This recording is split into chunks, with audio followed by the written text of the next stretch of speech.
Greetings, and grace. I pray you are well. As we are continuing on in the book of Proverbs and working on our sayings, we're going through sayings part 4, sacred sayings, and these will be actually sayings sayings 20 through 25. And we're going to have some fun today.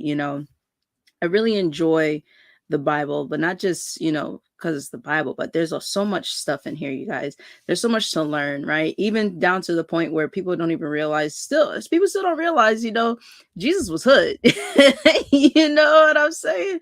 And, I'm excited to really share a whole bunch more with you so that we can dive in deeper and not just apply it to our regular lives, but also our businesses, because that's what it's about. Imagine building your business in a way that's so sustainable that you're fully seeking God the whole entire way. And your faith, the foundation of your faith is not just secure, it's what you can build upon, right? And you want something that's going to be able to last, that's going to be sustainable. That's what the whole point is about. So I pray you're excited.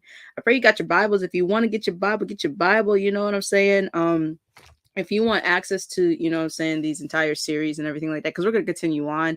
I'm excited for it. And but if you want access to the entire series, let me know. We're going to talk more, and we're making some more changes. You know what I'm saying? I figure, okay, you know what? I think I'm going to do the Do Love, Be Love for the Bible series. I'm going to do the My Love is Stronger Than Your Hate for the Lord have mercy, for the content segment. And then the Mayor Jane Always Be Merry for the other segment, for the meditation.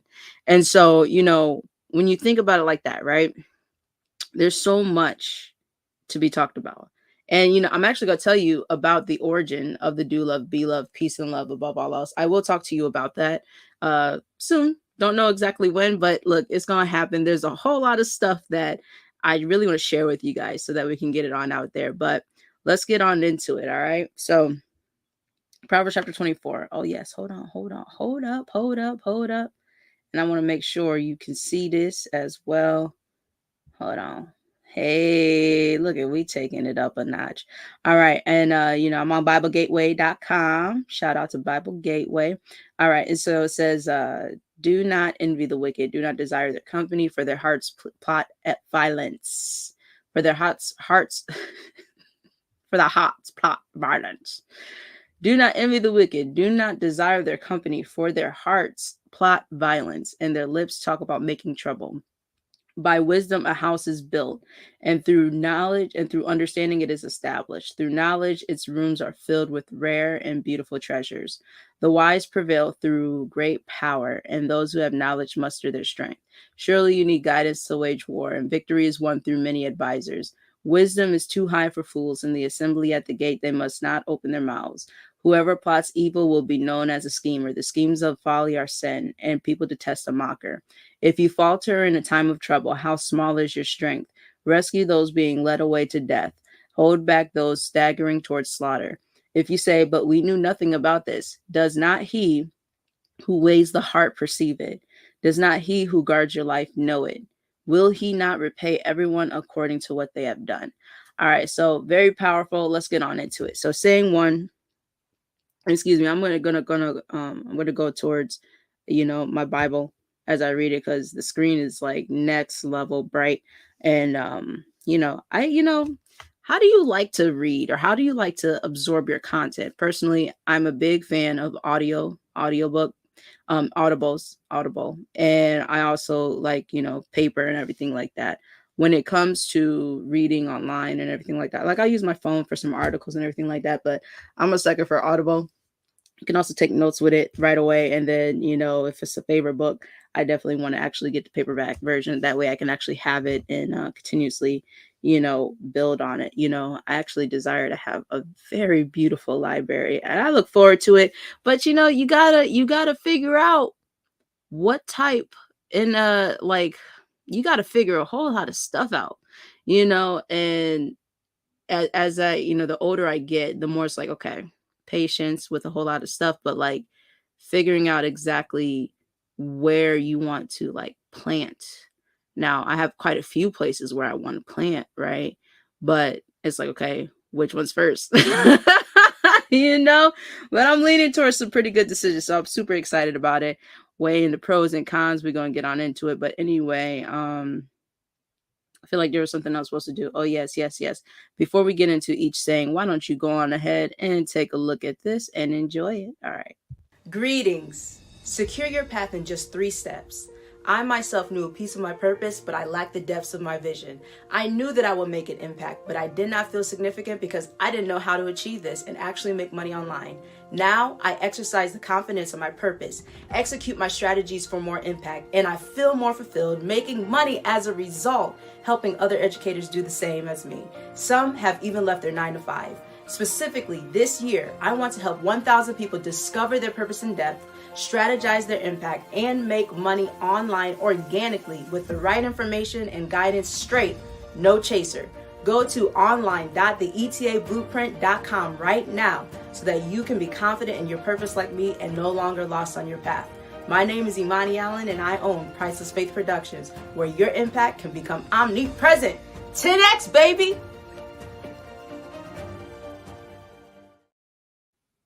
All right, let's get on into it. And so, saying number 20, do not envy the wicked, do not desire their company, for their hearts plot violence, and their lips talk about making trouble. You know, when you think about this saying, and of course we're gonna re-reference it in a bit again later on, but when you think about this, it just goes back to the point of don't be envious of people because they may look as though they're happy, or they may look as though they have it all together, when in reality, one, you don't know what's going on in the inside of their heart. Not only that, you don't know what they did to achieve that. And enough times we are seeing that people have done just awful stuff to achieve certain things, and that's wrong, and it's messing up, and it's messed up because it messes up not just their future, but also it messes up people's current lives and possibly their future as well. And so don't envy them, don't desire their company. It's like being, how do I say this, it's like a bunch of apples hanging around one rotten apple. We know what's going to happen. That other apple is going to, poison the others, especially if it stays too long. And you want to be careful with playing with fire, because if you play with fire, you get burned. You gotta understand not just who you are. You got to know your purpose. You got to know your strength levels, and you got to make sure that you're careful, because hanging out in the company of somebody who's wicked, who's knowingly wicked, intentionally wicked, and they only have desires to continuously plot violence, and their lips talk, they literally tell you, they talk about making trouble. Like, people tell on themselves, man. You know what I'm saying? If you listen to what people are saying, if you're reading in between the lines, right? Exercising that critical thinking, listening for maybe what's not being said, but listening to how they say things and what they say things and what comes after that. Because sometimes people may say some stuff, but you really want to pay attention to what's consistent, because what's consistent often reveals what somebody is, because patterns cannot lie, right? And so you got to think about it like that. And someone who's always talking about making trouble is someone who's always plotting violence. I mean, honestly, why hang around those people anyway? I think there's a huge issue when not enough of the good people, because there's way more good people than there are bad people, as far as I'm concerned. When not enough people stand up to people like this, right? And call them out. And it's like, look, of course you want to first right out the gate privately, right? But if someone's like out there blatantly hurting other people, yeah, have a conversation about it. Be like, yo, you're straight up tripping, you're hurting other people, and I think it's wrong. Actually, not I know it's wrong. Matter of fact, a bunch of us know it's wrong, and you need to do what's right. That's like a bully, right? A bully at a school, right? And nobody's scared, nobody stands up to them, and everybody's scared of them or whatever. That's not cool, right? We think about Mean Girls, right? It's a classic movie, perfect example, right? It's actually one of my favorite movies. It's so funny. Lindsay Lohan and Rachel McAdams. I mean, it's absolutely hilarious. But everybody was scared to stand up to Regina George. If you recall, it was it was after the girl fight, after the big fight at the school, and everybody, Miss Norberry, everybody was in the auditorium, and Miss Norberry was like, "That's a great idea. How many of you have been personally victimized by Regina George?" And everybody, including teachers, the faculty, raised their hands, right? And I thought that that was a great point because nobody had called it out. How many years were they suffering under like just her being a dirtbag? And nobody called it out, right? And everybody was scared of her. And then it took Janice Ian, they used to be friends, but she was rude to her and everything like that. And they used to be friends, and she just exposed everything. And she's like, "Suck on that." And then, she body surfed, which was really funny and mad dope. But, you know, imagine how much better the school years, right, would have been if somebody actually stood up to her and was like, "That's not cool. You're actually hurting people." Instead of thinking that somebody who hurts other people is powerful. That's wicked, so it's not cool. And I mean, the burn book, that was cold blooded, like that's some next level stuff. I'm laughing about it because the movie is funny. It's really funny. But you got to understand that people are out here actually living like that. And then it's wild. It's wild. You got to think about stuff like that, man. There are people out here who literally, they're out here, they're like Regina George, you know what I'm saying? And they toxic, they get off on being toxic and hurting other people. Those type of people, one, don't hang out with them. Two, correct them. First privately, see what's up, and if they continuously do so, be like, "Yo, you're straight up tripping, you're hurting other people." But make sure you stand up for people as well. That's the right thing to do, and do so safely. Okay. Saying number 21: by wisdom a house is built, and through understanding it is established. Through knowledge its rooms are filled with rare and beautiful treasures. I think this is beautiful because we were just talking about this, right? If you are building from a place of principle, a place of foundations, right? Not only is it more stable, it's more secure. It's going to be easier to build on top of it. And then on the inside of each rooms, you know what I'm saying? Like think each season, each chapter in your book, each story in your page, each page in your story, it's just going to be beautiful. Why? Because you are intentionally adding wisdom to every aspect of your life. Now, it's not going to happen overnight. It's going to be one step at a time. Even myself, sometimes I'm like, "Dang, that wasn't wise, Imani." That's the reality. We are human and we are going to make mistakes. But imagine if you're intentional about it. You take that accountability, you take that ownership. You're like, "You know what? I messed up here," or "You know what? I can do better here. I can improve in this area." And that's what it's about, right? I don't know about you, but that's what it's about. All right. So by wisdom, a house is built because you can't build a house and it actually sustain and last if there's no wisdom in it. You can't build a business. You can't build relationships. You can't build yourself up. You can't develop your character if you're not doing so intentionally and exercise the wisdom throughout it. All right. So saying number 22: the wise prevail through great power, and those who have knowledge muster their strength. Surely you need guidance to wage war, and victory is won through many advisors. This one's really great because this is how you have sustainable power. One, you exercise wisdom. Two, it tells us you prevail through great power. You prevail. And let's look that up. Hold on, we're gonna go to etymology. Because hold on. Prevail. We're going to get to this one in a minute, but hold on. Be successful. Be efficacious. Okay, from the French, be stronger or more able. Have greater power. Before, have power, be strong. To have or exert superior influence. Succeed in persuading. The sense of be enforced, be prevalent or current, right? Prevailing, vigorous, widely accepted. Generally current, present participle, adjective from prevail, prevailingly. You guys, this is beautiful. And right there it says if we go a little bit down, prevalent and prevailing are sometimes the same, and in two senses, that of exceeding in strength, as the prevalent or prevailing opinion was against action, and that of existing widely as scarlet fever. Okay, we're good. Anyway, so we're talking about sustainability, right? Success, right? We're talking about, right? I love this one. Have to have or exert superior influence. I think that's important and that's powerful because when you're wise and you're exercising your wisdom, right? Because wisdom is applied knowledge. When you're exercising that wisdom, you're actually like just showcasing who you are. You do so consistently. A lot of people are going to be like, yo, there's something that you know. And I want to know from you and I want to learn from you. You know what I'm saying? And that's what it's about. That's what you want. This is how you begin to dominate your market. If you want something that lasts a long time, you can't be a one-hit wonder. Yeah, people may still bop to your song, but look who's still like current. Look who stands the test of time. Yeah, it's a one-hit song, people will reference it, but don't you want to remain relevant? Don't you want your what you create to stand the test of time? That's prevalation, right? Prevailing.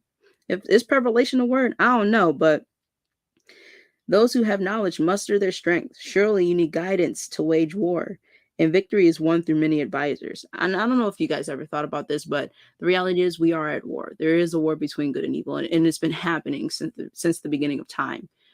Evil, good and bad, it existed. It existed before humans even knew it. You know what I'm saying? We go in the Bible, Adam and Eve, so situation. You will have the knowledge of good and evil. That didn't mean that it didn't exist. It already existed.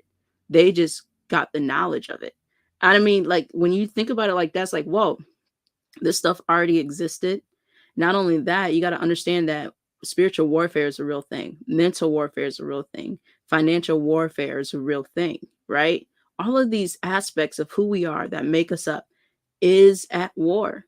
There is a war. And how you wake up and how you go to sleep and what you do each and every single day will either get you closer to winning that battle or losing that battle. There's one of my favorite songs in the entire world. It's called Heralds by Wolves at the Gate. And it says, how we live and fight is who we are. Really, really great song. Highly recommend it, especially if you love like, next level worship. And to be fair, also, I just want to let you guys know it is like heavy metal worship. Like the first time I heard it, I said, oh, this is dope. And then I was like, oh, wait, hold on. I need to know what's being said. I've been like that for all types of music, but I think that it's a great song. It's one of my favorites. But it says, how we live and fight is who we are.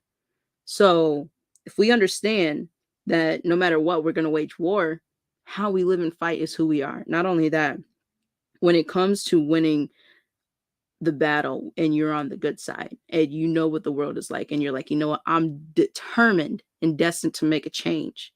You need that guidance because that victory is won through many advisors. And if you don't have guidance, if you don't have your mentors, if you don't have your accountability partners, it's not going to really fully be sustainable. The strongest and the greatest people, even the wicked people, have mentors, y'all. How much more do you? How much more do you need to learn how to play chess so that you can win? Come on now, stop playing around. Saying number 23, wisdom is too high for fools. In the assembly at the gate, they must not open their mouths. Whoever plots evil, saying 23, excuse me, wisdom is too high for fools. In the assembly at the gate, they must not open their mouths. So foolish people, they could care less. You know what I'm saying?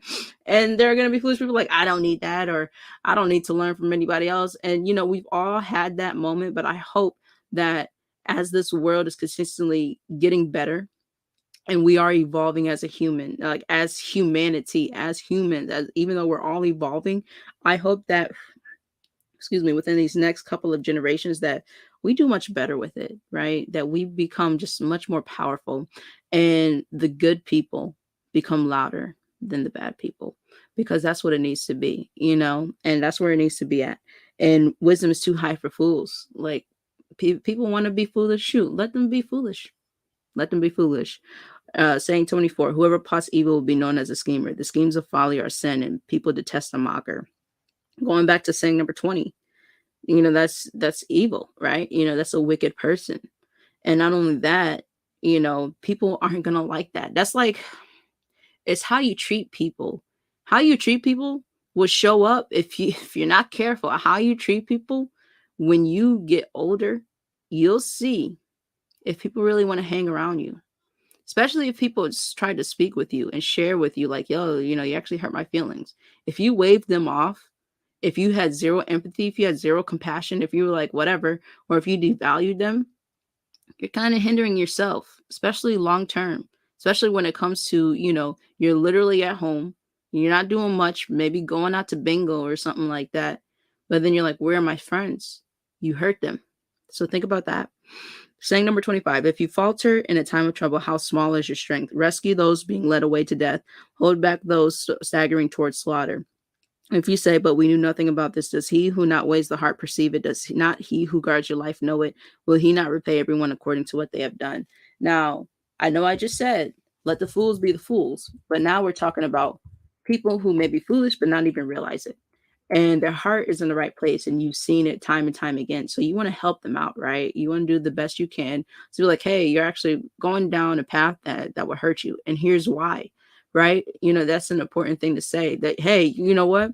You're eating a lot of this, and I just want to share with you, this is what happens. You know what I'm saying? And it's not necessarily that people are intentionally, going down paths that are harmful. They just don't realize it. I mean, you think about it, sugar alone, right? They tell us sugar is worse than crack. Yet I find it odd, and it actually upsets me how much sugar is in everything. How we give sugar to kids. You know what I'm saying? Like, I'm like, hold on a second. You know what I'm saying? I got cavities, and I'm like, I don't like that. I had a couple of root canals and everything like that, and I don't like that. You know what I'm saying? It's like, dang, we get so, connected and addicted to sugar that it harms our teeth, it harms our bodies.